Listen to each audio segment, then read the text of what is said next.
छत्तीसगढ़ के ईसाई आदिवासी महासभा आज अपन नाम ला आदिवासी मन के सूची ले बाहिर करके विरोध में प्रदर्शन करिस। ईसाई आदिवासी महासभा के पदाधिकारी मन के कहनारी से कि ओमन ला आदिवासी समाज के जो लाभ मिलत है वो आगू भी मिलना चाहिए। ईसाई बने के स्थिति ओमन ला ये लाभ से वंचित झन करे जाए। ये प्रदर्शन में बड़ संख्या में छत्तीसगढ़ के अलग अलग क्षेत्र ले आए हुए ईसाई आदिवासी मन शामिल हुए। ऐसे बताया गया है कि छत्तीसगढ़ में ईसाई मन के संख्या करीबन 5 लाख हवे, जेमा आदिवासी ईसाई मन की संख्या घलो कम से कम 3.5 से 4 लाख हवे। रजिस्ट्रिंग की मांग करने का अर्थ ये है कि जो आदिवासी ईसाई धर्म अपना चुके हैं, इस्लाम धर्म अपना चुके हैं, उनको अनुसूचित जनजाति आदिवासी सूची से डिलीट कर दिया जाए और उनको जो भी आदिवासी का लाभ मिलता है वो लाभ नहीं दिया जाए।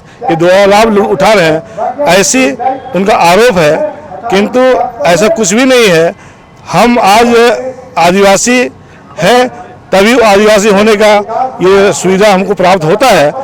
हम आदिवासी प्राकृतिक पूजक हैं थे और हमने आज भी ईसाई धर्म अपनाने के पश्चात भी हम जो हमारी संस्कृति परंपरा है उसको हम निर्वहन करते आ रहे हैं, हम उसको मानते आ रहे हैं। समय समय के अनुसार से जैसे जैसे पर्व और त्यौहार आते हैं हमारे आदिवासियों का, उसको हम मनाते हैं। संवैधानिक अधिकारों को बिना आधार के जब कोई वंचित करना चाहे, वंचित करने की मांग करे, तो ये तो आप देखें तो संविधान के प्रावधानों के साथ खिलवाड़ कर रहे हैं, संविधान के प्रावधान के साथ छेड़छाड़ कर रहे हैं, जो कि कतई आज के परिवेश में आवश्यक नहीं है। संविधान सभा ने बहुत बृहत गहन विचार विमर्श के बाद ये प्रावधान रखा है और समाज में व्याप्त ऐतिहासिक रूप से जो गैर बराबरी का दर्जा आदिवासियों को और वंचित लोगों को दिया जाता था, इसीलिए समाज की मुख्य धारा में लाने के लिए जब संविधान में यह प्रावधान है